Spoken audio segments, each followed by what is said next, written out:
Hello, my name is Miles Gapsinski. This is a recording for Project 2 of Software Development for Real-Time Systems at Johns Hopkins University.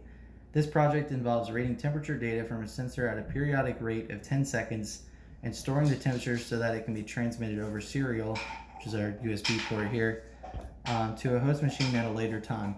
This project, we had to use a round robin with interrupts architecture, so I configured a timer to trigger an interrupt in order to read the temperature every 10 seconds.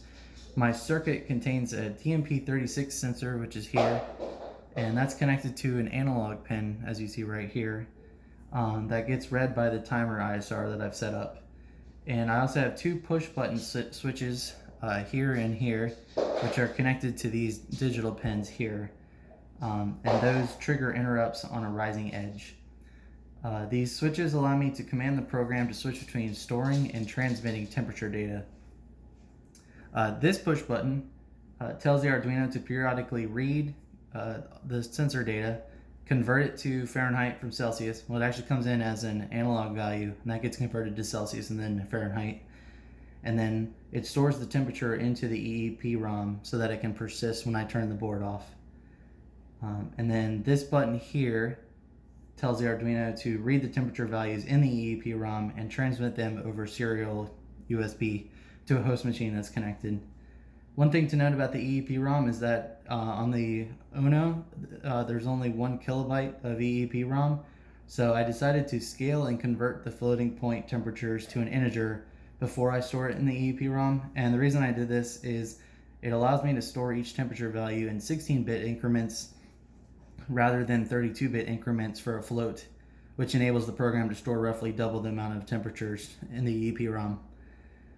Now, as for this demonstration, I will begin by starting the board up and telling it to begin reading and storing the temperature. It'll need a little bit of time just to kind of acclimate to the room temperature, and then I'll start it actually storing the values in the EEPROM.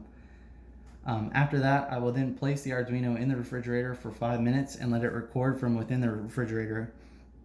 After the 5 minutes, I will then take the Arduino out of the refrigerator and let it record for an additional 5 minutes. Once that time has passed, I will then put the Arduino back to its read mode so that I can connect it to my desktop and read off the stored temperature data and plot it. So I will now begin that demonstration on the next clip.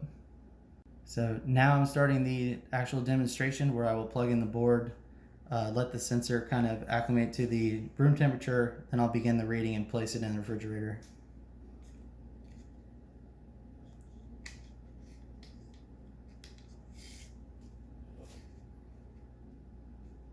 And as you remember, this button was my read and store button, and then this is my transmit the EEPROM values to the host. So I'm going to begin the storing now. Now I'm going to put it in the refrigerator. Almost drop it.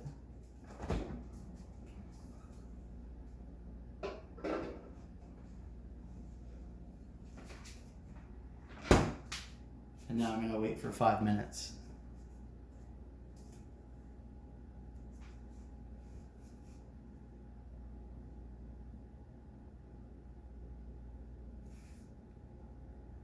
It's now been about 5 minutes, so I'm going to take the Arduino out of the refrigerator and place it here on the counter.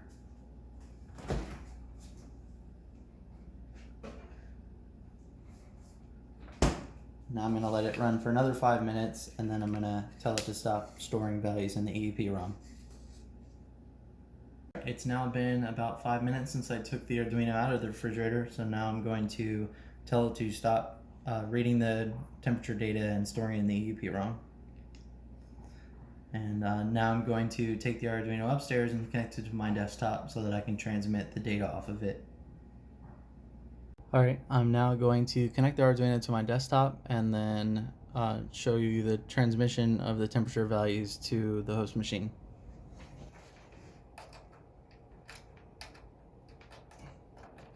So now I'm going to connect to it through PuTTY. Hopefully you can see that. And now I'm going to hit the read button. And you'll see that got about 67 reads. And that's it. Thank you.